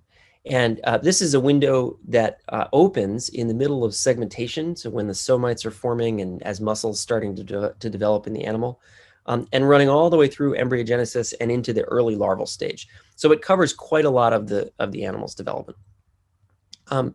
We can see that, by looking at marker genes and such, that these cells come from one of 33 different tissues and belong to one of 85 major cell types. So up until this point, this probably looks like a pretty conventional single cell RNA-seq atlas. But I'll remind you that the distinguishing feature is that we know, because of the hashing, we know which embryo each cell comes from, and we can tell that we're capturing around 1,000, maybe a little bit less, cells per embryo in this particular experiment. And so, it's a little uneven because we're devoting different amounts of sequencing to different parts of the time series, but this should give you a sense of what the kind of sparsity of the data is like. Okay, so I started talking about genes and how they regulate one another. So in addition to the wild type, we're also looking at single cell RNA-seq from many mutants, and we're targeting in these genetic experiments, we're targeting mostly transcription factors that are important lineage determining regulators of the mesoderm, of the central nervous system, and in some cases of the neural crest. And we've got a couple of morphogens and their receptors in here too, but mostly it's transcription factors. So what we've done is we've targeted these genes using some recent advances in efficient CRISPR mutagenesis available in zebrafish, where we can make 3 different guide RNAs against each of those genes and then co-inject each of those 3 guide RNAs into a 1-cell stage embryo with Cas9. And the advantage of making mutants this way is that you can make a lot of them very, very quickly and efficiently, and a very substantial proportion of those F0s have the expected phenotype. So particularly for some of the genotypes in the study, if we were to use conventional nulls, we'd only be able to get 25% of the F0s having the phenotype. So this way, we can be very high throughput. The one downside to this approach relative to a conventional null, though, is that we'll have to tolerate some amount of mosaicism, and so we have also included some nulls, some regular nulls for a few of these genotypes, just for comparison's sake. Okay, so these are about 3 million new cells, additional cells beyond what I showed you before, from an additional 812 embryos collected over 5 time points, sort of overlapping that previous window. And each of the embryos has one of those 22 different backgrounds I just showed you, or 20 different genetic perturbations I just showed you. So the reason these data look exactly the same as the previous ones are that we're projecting the mutant data onto the reference atlas so we can compare. And to do that, we're using a projection algorithm that's very similar in concept to the azimuth algorithm, if you're familiar with that, from Rahul Satij's lab. It's very similar, although it's implemented in Monocle, and that'll be coming out at some point. Okay, so I obviously don't have time to show you all those mutants, but I just want to show you a little sort of vignette about the neural crest, which, as many of you know, I'm sure, is often referred to as like the 4th germ layer, because it's this, the neural crest cells are this vertebrate-specific cell type that are super interesting. They migrate, they start on the sort of the dorsal side of the neural tube, and they migrate out all over the embryo. And after they do that, or as they do that, they differentiate and generate all these different cell types like you can see here. So we're studying TFAP2A and FOXD3, which are transcription factors that are important in the early neural crest, but also in the maintenance and differentiation of the different output lineages from the neural crest. And if you look at the single mutants, you can see that some of those cell types, like pigment cells, are kind of reduced in number, and there's maybe some anatomic defects. But if you look at the double, there's a very severe phenotype. There's essentially no output from the neural crest. There's no pigment cells. There's a pronounced jaw defect, various other things. So here are the single cell data for the double mutant, and here I've colored the clusters, or the cell types, in the double mutant by whether or not they're more or less abundant than in the double than in time-matched control embryos. And what you can see is that, consistent with the anatomic phenotype we expect, there's sharp reductions in melanocytes and xanthophores and the pigment, their progenitors, the pigment progenitors. These are pigment cell types in the fish. There's also a reduction in craniofacial cartilage, which is consistent with that jaw phenotype.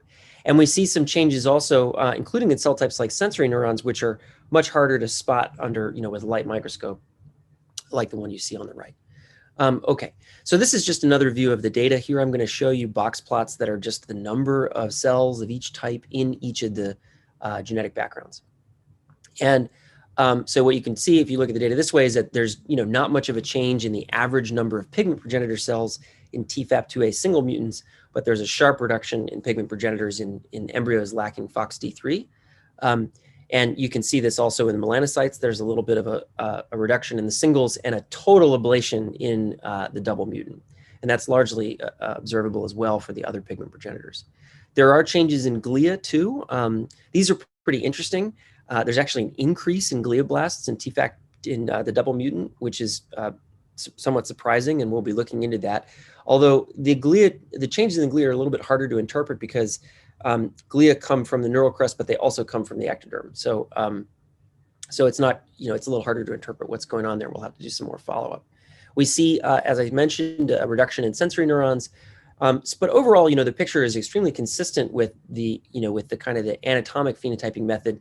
Based on cell counts, we can kind of phenotype the embryos in a way that's very similar to how we would phenotype them under the microscope.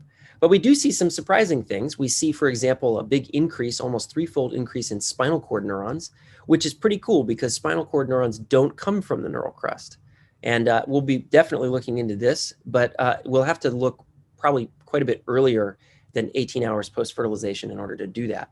So that'll require follow-up as well. Okay, so of course we're interested in changes in the mean, the average number of cells of a given type. But as I mentioned, we also want to know whether or not any of these perturbations change the variability, the variance in the number of cells we see of a given type across embryos. And I'm not going to tell you about the statistical method that we've developed to account for that. It's non-trivial, but I just want to show you what happens when we color those same box plots I was showing you before by whether or not the cells of that type are more variable than we would expect. And I can go into how we derive that expectation if anybody's really curious. But what you can see if you color them this way is that although there's not much of a change in the average number of pigment progenitors in TFAP2A single mutants, there is a big increase in variance, and there's elevated variability. And you can see this in an even more pronounced way in melanocytes. Overall, I think it's fair to say that that loss of TFAP2A and FOXD3 not only changes kind of the average output of the neural crest, but it also makes that output substantially more variable. Okay, we can also look at correlations. We can look at covariant structure in these cell frequencies. Here I'm showing you that melanocytes are positively correlated in their abundance with xanthophores, two different pigment cell types in wild type embryos. But in the TFAP2A single mutant, that correlation structure is inverted. It's not surprising that they're positively correlated in the wild type because they're siblings in the lineage. But I don't know what this means when they're anti-correlated in the single mutant. I'm tempted to speculate that we've somehow, altered the canalization structure of this fate decision in the single mutants. And this is something that we're going to be exploring more deeply as well. Okay, so another really awesome thing about zebrafish as a model for studying embryonic development is that because they develop externally, you can perturb the development through the environment. So probably the most classic perturbation is temperature, or at least one of them. And if you raise zebrafish at reference temperature, they usually come out, straight as an arrow like this. But if you dial up the temperature even just a little bit, still within the range that they see in their habitat, with some frequency, not all the time, but with some frequency, you get fish that have bends in their tails. And if you look closely, you can see that they have, other kinds of anatomic defects as well, like missing vertebrae. So we're interested in understanding the cellular and molecular basis of the variability that comes from temperature stress. So in order to look at this, we've sequenced an additional 700,000 or so cells from another 288 embryos. And these are all wild type embryos, but they do come from, they were raised at 3 different temperatures. So another thing that I need to tell you in order to, before we can really look at this variability is that when you raise fish at higher temperatures, they also develop faster. So if you look at a 24-hour post-fertilization embryo that you've raised at 28 degrees, the standard temperature, it'll look like the picture you can see on the drawing you can see on the left. But if you were to raise that same embryo at 34 degrees, it'll only need 18 hours to look like that. It'll grow, it'll develop quite a bit faster. And so we'll have to account for this somehow if we're going to look at variability across embryos. And the way we've done it is to treat embryos like cells in a trajectory analysis. We make a matrix where the rows are cell types and the columns are the abundances of those cell types in the individual embryos. And then we feed that matrix into like UMAP, or into a trajectory analysis where each dot is an embryo. And you can see that the embryos are kind of marching around this trajectory colored by time. You can see there's temporal progression. But what's cool is that if you look at any given time point, the embryos that were raised in hot water are always a little bit ahead than the ones at reference temperature. This is true of any time point you look at. So, we know kind of how much acceleration to expect because, like if you go back to Chuck Kimmel's classic paper on staging zebrafish using the microscope, there's even this little quantitative model that says if you dial up the temperature, they'll grow a little bit this much faster, and so on. So we can compare the expected acceleration to the acceleration that we observe using our trajectory method. And we can see that the two methods agree very well. So staging fish based on cell frequencies and where they are in the trajectory through the space of cell frequencies is very similar to the staging that you would get with, by counting somites under the microscope. And it's true that temperature broadly accelerates development, but that's not to say that it affects all cell types equally. So some cell types are sort of more accelerated than others. And the way we know that is we can look at cells from fish raised in hot water, and we can compare their transcriptomes to very similar, transcriptionally similar cells raised at reference temperature, and then just compare the ages. And when we do that, we can see that, like, for example, the notochord, it develops much more quickly than other cell types, even in stage-matched embryos, which I think means that increasing the temperature not only accelerates zebrafish development, it also injects asynchrony into development at the level of cell types, which in turn could drive variability across individual animals. All right, so which cell types are in fact more variable than others, and which ones show a pronounced increase in variability as a function of temperature? Well, to figure that out, we're using these kind of mean and variance plots that I didn't explain, but the y-axis basically shows the amount of variability we see. The x-axis shows the number of cells that we see per embryo, and when a cell is way above that curve that you're observing, there's more variability than we might expect. So a great example of that are the pigment progenitors, which don't really change in their average abundance over the development of the animal, at least in this window, and that's not really altered as a function of temperature, but you can see that as you dial up the temperature, there's this big increase in variance, particularly sort of in the middle of development. And you can see that a little bit more clearly if you compress those counts into these little heat stripes, where the top heat stripe is the reference temperature, the bottom heat stripe is the hottest temperature, and the left side of development, the left is sort of early in development and the right is late in development. You can see there's this little bump in variability over expectation. Now, pigment progenitors are, they give rise to other cell types. So what happens to the pigment cells themselves, the descendants of the pigment progenitors? Is that variability kind of passed on through the lineage? Well, it appears that it is. So if you do the same sort of analysis for the three differentiated pigment cell types, you can see excess variability that increases as a function of temperature, and it happens right around that same time in development as it happens in the pigment progenitors. So it does appear that stress-induced variance gets sort of propagated through the lineage to at least a certain extent. But interestingly, in all four cell types, it kind of returns back to baseline later in development. And that may indicate some kind of compensation or something like that. So this is an area where we're going to be doing a lot of analysis in the future. Okay, so conclusions. This is a very early project. We're really in the middle of analyzing these data. There's a ton of it, so it's going to take a while. But I think I can give you some conclusions about this so far.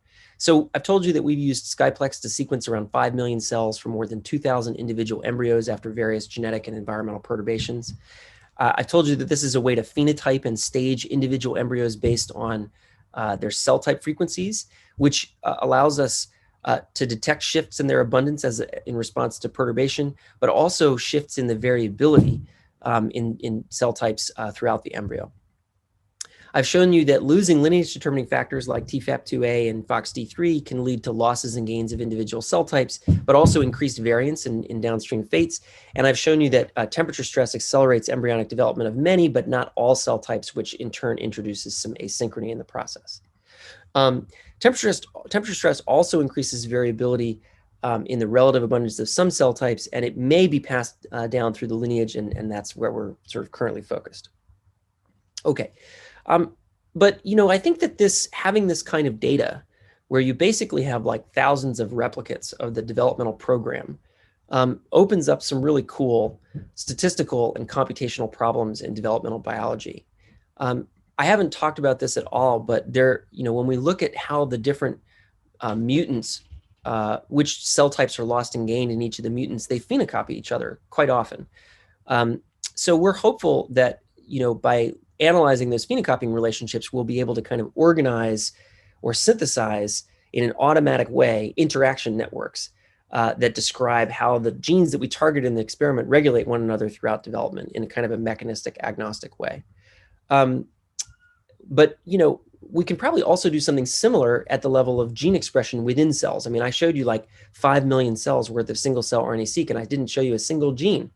And I think that we could look for perturbations that change the variability in transcription.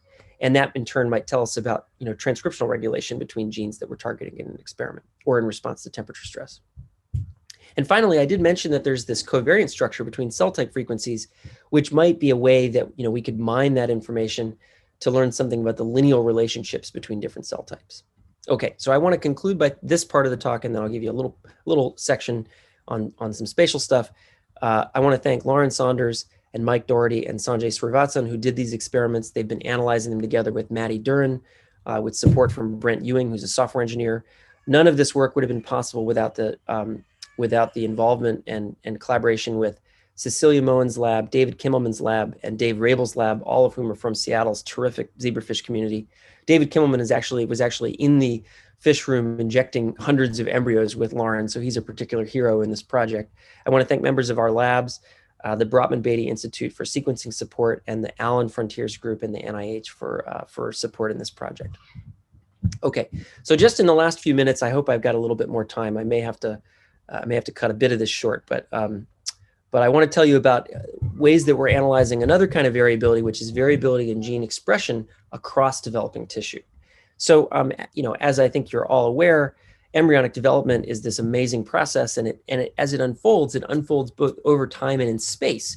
And as cells are proliferating and differentiating, they are regulating the expression of important genes that are in precise patterns, and those patterns will ultimately set up the anatomy of the embryo. So we want to be able to understand these, be able to map these patterns and understand variability in space as cells go through this process.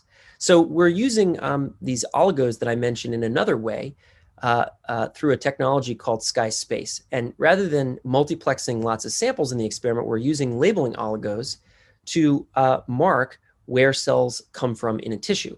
And we've got this sort of glass slide with oligos printed onto it in unique combinations. And we take those slides and we sandwich them together with bits of embryo, sections of embryo, and then the oligos will sort of stick to the cells in the embryo. And then by looking at the oligos each cell has, we can tell not what sample it came from, but where it was in a tissue section. And we've tested this on sagittal sections of mouse embryos at E14, which is sort of smack in the middle of organogenesis, and lots of interesting stuff is happening. So we've sequenced around 120,000 nuclei from this first SkySpace experiment. And, we get lots of different cell types, as you might expect, from many different tissues. And at this stage, it looks basically like conventional single cell RNA-seq. But, we also get for each cell a notion of where it was in the tissue. And you can see that different cells map to different locations, in a manner consistent with what kind of cell they are. White blood cells are all over the place, but, cardiomyocytes are basically only found in the heart. You do get these sort of virtual in situs where you can visualize the expression of a gene across tissues. And it looks very similar to what you'd get, if you did a conventional in situ, at least at a certain resolution. Like we can see that the cells expressing this dopamine transporter are really only found in the midbrain. And we find them in the same place when we look at an in situ from the Allen Brain Atlas.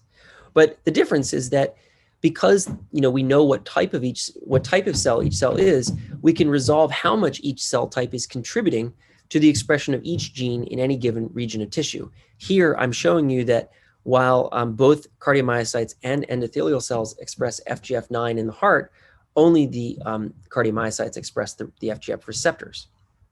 So this opens up all kinds of cool analysis, ligand receptor analysis in space and things like that, things that we're working on. Okay, so we of course want to know which genes have interesting patterns. And so I'm just going to show you some excitatory neurons from the spinal cord to demonstrate this. We know from many years in developmental biology, if we look at the Hox genes, which occur in these linear arrays in the genome, we know to expect that the Hox genes on the left side of the cluster will be more highly expressed in the anterior side of the embryo near the head, and the ones on the right side of the cluster will be expressed in the posterior side near the tail. And that's what we see if we look at the excitatory neurons in sky space data. We can see this kind of gradient of expression that sort of follows the anterior to posterior axis. So you can see a pattern of expression within this cell type.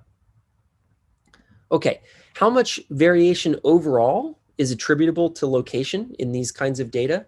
Well, we have a statistical method that I don't have time to tell you about, but we have a way of sort of decomposing the variability in these data that's attributable to a cell's location and its type or both. And when we run that method, we can see that many of these cell types, are very sort of sensitive to where they are. So, for example, radioglia, are highly variable depending on location, but so are chondrocytes, which was sort of surprising to us because chondrocytes we know that there's some, sort of substructure in the chondrocytes. We know that there's different subpopulations, but it's very difficult to, this slide title is wrong. This should say chondrocytes, not mesenchymal subtypes. So these chondrocytes, there's different subtypes of them. You can see that in a UMAP, but it's really hard to figure out what they are based on looking at marker genes. And, so what we did was we just took these different chondrocyte subtypes and projected them onto the tissue. And what we can see is that different subtypes often map to different locations. There's a subtype that's sort of restricted to the face.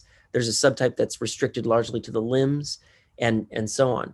And I find that a pretty neat observation because we know from, the work of others that the cartilage that is in your face or in a mouse's face comes from the neural crest, whereas the cartilage in the limbs comes from the praxial mesoderm. So there's definitely spatial variability in chondrocytes. Some of that may be related to lineal variability, different lineage origins.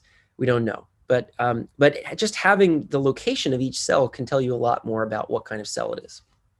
All right, so I've told you about sky space. I've told you that it's a way to use these labeling oligos to record where nuclei come from in a tissue. You get these virtual in situs that tell you each cell type's contribution to each gene's expression in a given region of the embryo. We used it to analyze mouse embryos and saw all kinds of interesting patterns in genes within many cell types, and many of those cell types are sort of highly variable depending on location. So I just want to now conclude my talk by thanking Sanjay, who invented Sky Space, Mary Regier, who helped develop it with him. They're sort of co-first authors on this paper that we have about it. Mary is a postdoc with Kelly Stevens. Sanjay is a grad student with me and also works closely with Jay. I'd like to thank a few other members of our labs and also Paul Lampe's lab who helped us make these slides. I want to thank the NIH and the Allen Frontiers group. And then I'll just leave you with a few points.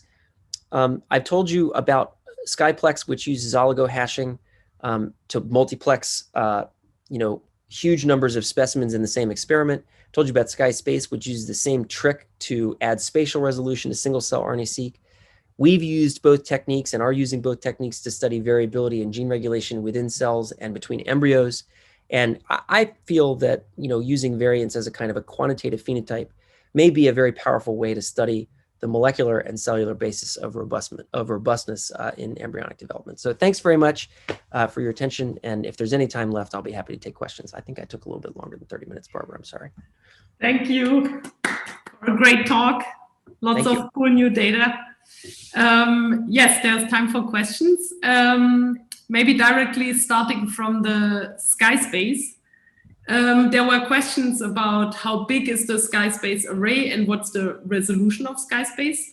Oh yeah, sorry. So I blew past that, but you can end up doing about a square centimeter worth of tissue, and the spatial resolution. Actually, you know what? I have this slide. Hang on one second. I think I made a slide to give you a sense of this. Let me just blow through this. Animations. Sorry. Okay. So here's the different. Here's some different spatial technologies. So I'm sure you're familiar with merfish and seqfish. You know, multiplexed RNA fish. These are super high res, even subcellular. But they take a while to do the imaging. You're also, I'm sure, familiar with the 10x Visium and slide-seq. So those are lower resolution than seqfish. The imaging is very rapid, though, and it uses a sequencing-based readout. But the difference is that those techniques take the RNA and let it kind of leak out or flow out of the cells onto a glass slide, and then they make the sequencing library on the slide. So you can get contributions from multiple different cells to the same spot. So sky space is different in the sense that we're pulling the cells out of the tissue and then sequencing them as single cells. So it's single cell transcriptome resolution, but the spatial resolution is lower than the other two. And here you can see it's around 220 microns.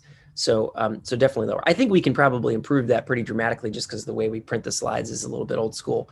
But that's where we are right now. So these are the key numbers. Hopefully this answers all the questions about design resolution. And I guess that relates to that answer. How do you segment the cells in sky space?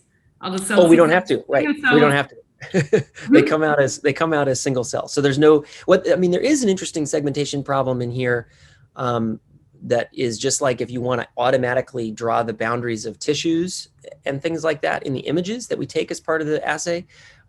You can do that, and you can do it with, like we've used Giotto from GC1's lab to do that, which uses a hidden Markov random field to kind of decompose an image into domains of tissue, of sort of domains of the image that have similar cell type composition, and that works great. You know, you can like automatically call out the boundary of the lung and the liver and all that stuff. I didn't show you any of that data, but that approach is really cool, and it works great with all kinds of spatial technologies, including ours. And then one more question, what's the method you use to explain the % of variability explained by location? Yeah, so it's complicated, but essentially what we did was we looked at variation in the angular distance between each cell and the sort of median transcriptome from a group of cells, and we grouped them in different ways. So we grouped them according to location, we grouped them according to cell type, or we grouped them according to both. And so this is sort of it's analogous to like regular regression modeling, but we're doing it on the basis of angular distance, and we're doing it, we're also having to kind of computationally account for the fact that there's a lot of sparsity in the data. So we do that by sort of downsampling and randomization. And we're also having to do a lot of permutation and shuffling across groups to get a sense of what the expected variance explained by any arbitrary grouping of random cells into a similar number of groups would be.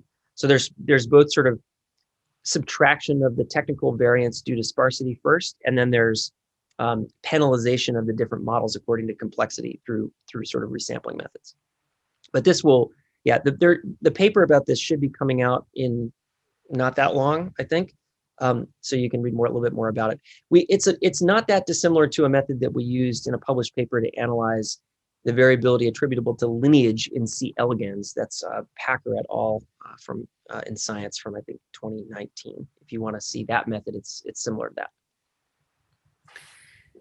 And then this is now more relating to the first part.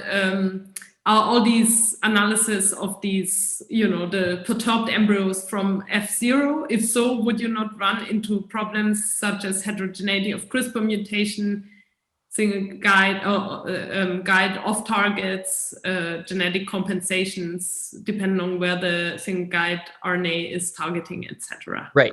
These are terrific questions. So for these reasons, we have included a bunch of conventional nulls so that we can assess, discrepancies between an F0, the crispants, and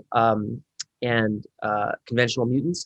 So I'll say a couple things. We're still in the middle of making those comparisons, but you do have to worry about mosaicism, particularly when you're doing a variance analysis. Obviously, it doesn't affect the temperature experiments, but you have to think about it for the genetic experiments. We did collect extra nuclei for every embryo that we have in the experiment, and so we have the ability, although we haven't done it yet, to go back and genotype at the scars to see what the sort of overall frequency of edits is and how much mosaicism might be there.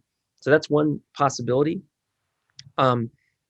In terms of the off targets, those are, I think, harder to assess, but the methods, the papers that we're relying on have some nice arguments that, it's pretty on target. And so I don't have the references on this slide, but there have been a couple papers that have talked about this strategy for generating crispins and zebrafish that talk about that. As far as the other things that you mentioned, like, one of the advantages, I think, actually, of using CRISPR as opposed to some of these conventional nulls, or particularly, like transcriptional adaptation is a thing that you worry about in zebrafish for sure. And one argument that the proponents of this strategy made when they developed it was that it's not as much of a concern. So, I think there's sort of pros and cons, and we will definitely be, for the mutants that we're really spending a lot of time exploring, we will be going back where possible and looking at conventional nulls also. So this is mostly about a kind of taking the first pass at high scale and throughput, and then we'll go back in and look more carefully. That's cool. So I actually also have a question regarding these knockouts. So you look at enrichment and depletion and the variability. But I understood you take the knockout cells and you actually project them onto your kind of Y-type map of development. Right. Can you somehow, in these knockout embryos, do you see also kind of new cell states emerge, which don't reflect enrichment depletion, and which you maybe are able to less confidently map? Like, yes. Is this something you generally see? It's a great question. Yeah, it's a great question, and we're trying to answer it. It's a little tricky because so I'll back up and say that the reason we're doing the projection is mainly just because, if you put the wild type and the mutant cells into the same UMAP analysis and co-embed them, the positions of the reference change, and then your annotations, you have to sort of go back and redo it. Yeah. So it's sort of a pain. But so the projection makes things easier and much more scalable when you go to like 5 million cells. Running a UMAP on 5 million cells is it's a thing. So there's some practical limitations there, but we always have the ability to say, okay, now that we've mapped these mutant cells onto this reference cell type, we can still do a differential expression analysis and see if there are any discrepancies. Like, okay, yeah, it's a match, but how good of a match is it? Yeah, exactly. I mean, you could, So we're doing that now. I don't have an answer for you, but I will tell you that in earlier experiments, what we do, I didn't show you any of these data, but we targeted a couple of transcription factors that are very important in the development of skeletal muscle from the paraxial mesoderm. And what happens in some of these mutants is that they get blocked at such an early stage in development that if your reference doesn't have really early time points, they look like a new cell type. Because they map to something that's earlier than you ever had in your reference. And so so we actually had to like make our window bigger because we didn't want the mutants to be kind of falling outside of it. So I think it's a really important thing that we'll have to do for all the mutants, and doing the differential expression analysis in every cell type for like 5 million cells is just kind of a heavy lift. So we're getting there though. All right, there are a lot more questions. I guess one is looking a bit more into the future. Maybe I ask this one. You mentioned several times that both lineage and location influence the cells. Moving forward, how do you think these influences can be disentangled? Oh boy, yeah, that's definitely a good one. So I'm hopeful that sky space could be combined in a very straightforward way with lineage recording technologies like Gestalt or Memoir or something like that. You know, you can imagine doing things like that. And then you would get a measure, you would be able to do some lineage reconstruction and kind of overlay it in space. Alex Shearer has done some work in zebrafish with Gestalt where they've shown that there's definitely a correspondence between clone and anatomic location in the brain. So I think that it will be possible. Space and lineage are obviously like inherently confounded or not confounded, but entangled. I like the word that you use, Sophie, entangled. That's a good way to describe it. And I think you need to have experimental recording of both layers in order to really pick it apart. I think doing it computationally is going to be pretty tough. But the whole Allen cell, the Allen Center for Cell Lineage Tracing, which my lab is part of, together with Alex Shearers and Jay Shinduris and Michael Elowitz and Long Kai and others at the UW and Caltech and at the Biocentrum, is devoted to answering this question. And I think, you know, one of the things that we're hopeful about doing is combining these various techniques to sort of answer that. So very forward-looking. Exciting. Great question. Exciting outlook. Andreas, did you have a question? Yeah, I really exciting talk. Thank you so much. I was wondering, especially if you think about lineage and so on, can you increase the recovery of nuclei? Now you mentioned roughly 2%. Do you envision that you can get much higher with that? I think there's a path to increasing the recovery quite a bit. In fact, just like the manuscript, and somebody asked about a preprint. There's no preprint yet, but the paper hopefully will be out in a month or two, I think. In the course of revising the paper, we made major improvements to that just by like, sonicating the nuclei at certain stages, changing, buffers a little bit to kind of make the nuclei stick to plastic less. And at one point we had a fax sorting step that we figured out we didn't need, so there's sort of a lot of purification cleanup steps that lead to losses. And I'm sure that some of those could be optimized or eliminated entirely. And I think that would probably get you higher. We're never going to get to the point where we have all the cells. And we're never going to get to the point, I think, that we know exactly which cell was which, we're never going to know how to match up perfectly sequencing profiles to individual cells in the image, right? That would require like subcellular resolution or something. I don't think we're going to get there with that anytime soon anyway, because of the way the assay works.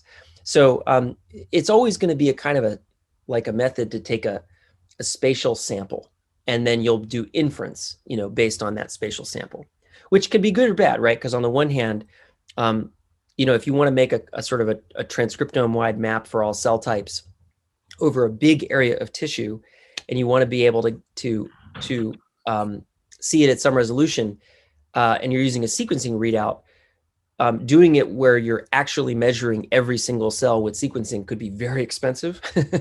So this way, you can, when you're sampling, you can control how much money you're spending to make the profiles. And I think that has some advantages as well. Great, thanks. So there are more questions. I don't know. I guess if we stop the webinar, then you can't really answer them anymore. Shall we just continue? Well, I mean, I don't have anywhere to be, but I don't want to, I'm sensitive to everybody's time. So particularly the organizers, right? I don't want to hold you hostage to my Q&A. So it's up to you. I'm grateful for the opportunity to speak and answer questions, but I don't want to go on forever if you've got somewhere to be. I think it's great. What do you think, Andreas? I thought maybe we can do one more and then we'll take a screenshot and then we'll make sure that Cole can get in touch with the people and answer them. Sounds good. I have kids here now that invade the room. So,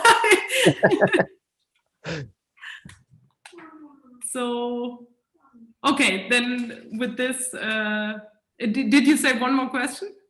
Yeah, one's fine. Yeah. I mean, fine with me.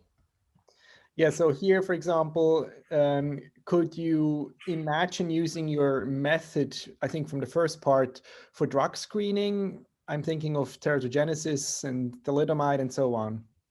Yeah, that's a great question. We are very interested in doing those kinds of things. particularly in organoid systems, right? And in the original paper where we talk about the technique, we did drug screens in cell lines, and it worked well. But it was kind of like, I was kicking myself. I wish we had done it in organoids instead of cell lines, because that was sort of like, well, why do we, we had to work harder to convince reviewers that single cell was really important. Had we done it in an organoid system like y'all work with, it would have been it would have been an easy sell. So I think that's a great application, particularly because there's pharmaceutical companies that are doing drug analyses in organoid systems now as a matter of course for things like toxicity and much cheaper and more efficient way than in an animal. So I think that'd be a great application. Well, thank you both very much. Thank you all very much for the opportunity. This has been really fun. Yes. And thanks to everyone for joining. And yeah, there will be another eSymposium at some point. Just check out our webpage for news. All right. Thanks. Thank you very much. Bye-bye. Take Bye. care.